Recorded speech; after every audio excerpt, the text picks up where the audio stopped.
Jungle.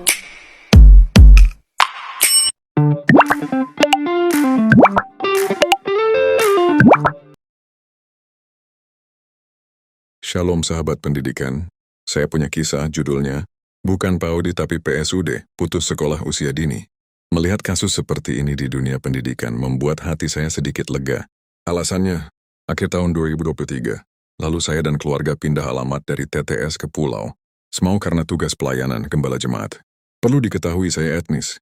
Manado dan istri saya etnis Batak, Medan, Januari 2024. Anak saya laki-laki nomor 2 memulai menjalani proses belajar di sekolah baru, kelas 5 SD semester genap. Sebelumnya, semester ganjil di TTS, belum 1 minggu. Di sekolah baru anak ini tidak ada niat lagi masuk sekolah. Padahal waktu di TTS dia selalu semangat ke sekolah. Bahkan selalu menjadi ketua kelas sejak kelas 1. Dia aktif berolahraga bulu tangkis, sering main bareng guru olahraga. Di kelas 5 mereka sudah mulai berlatih ujian nasional berbasis komputer, UNBK. Anak ini dengan mudah menguasai aplikasi tersebut sehingga diminta oleh guru menjadi asisten untuk mengajar siswa-siswa lain. Kami coba menyelidiki alasan anak ini jadi takut ke sekolah.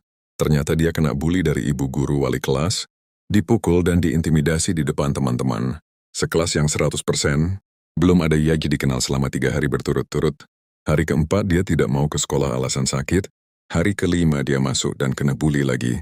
Hari keenam dia tidak mau lagi ke sekolah. Selanjutnya hari Senin ketika mau diantar ke sekolah anak ini menunjukkan gejala depresi. Masih di rumah dia mulai gugup dan stres akhirnya menjerit dan berguling di lantai. Kami memahami keadaan jiwanya. Kami tidak memaksa untuk ke sekolah. Kami menenangkannya, terus coba menginterogasi. Akhirnya dia menceritakan apa YG dia alami tapi tidak semua.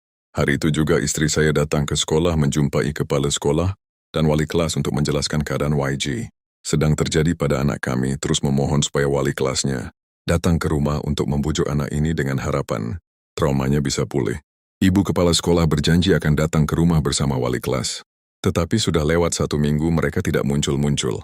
Istri saya kembali datang ke sekolah untuk memohon seperti sebelumnya. Akhirnya sekitar 1 minggu lagi baru ibu kepala sekolah datang menjumpai anak ini. Tapi wali kelasnya tetap berkeras tidak mau datang. Kami telah mencoba berbagai cara, termasuk mendaftarkan anak ini di SD lain di Semau. Tapi traumanya sudah cukup parah. Bapak kepala sekolah di SD yang baru coba datang di rumah untuk membujuk dan memotivasi. Pada awalnya anak ini kelihatannya siap untuk sekolah tapi tunggu hari Seninnya. Tiba hari H masih terlalu pagi sebelum mandi dia mulai gelisah, panik dan stres. Kami tidak tega melihat keadaannya. Niat ke sekolah dibatalkan. Istri saya coba meminta saran kepada KPI. KPI mengarahkan kami untuk buat laporan polisi terlebih dahulu. Akhirnya minggu itu juga kami suami istri memutuskan membuat laporan ke Polsek. Anak ini diminta keterangan di kantor Polsek. Dia bisa menjelaskan semua dengan tenang, tidak gugup atau stres.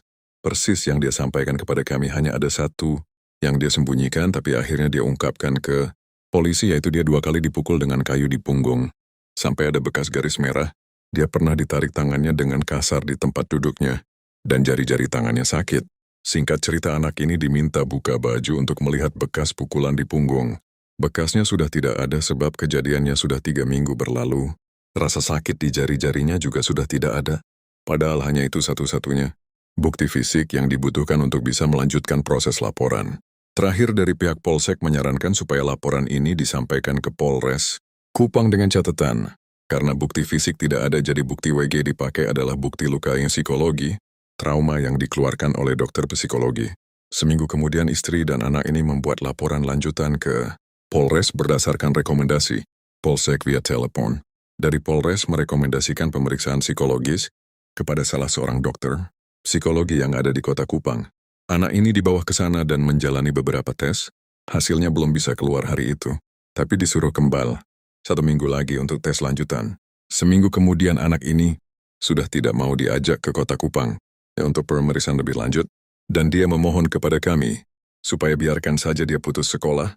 Permohonan anak ini membuat hati kami suami istri seolah-olah ditimpa sebuah musibah dan kami menganggap peristiwa ini adalah musibah.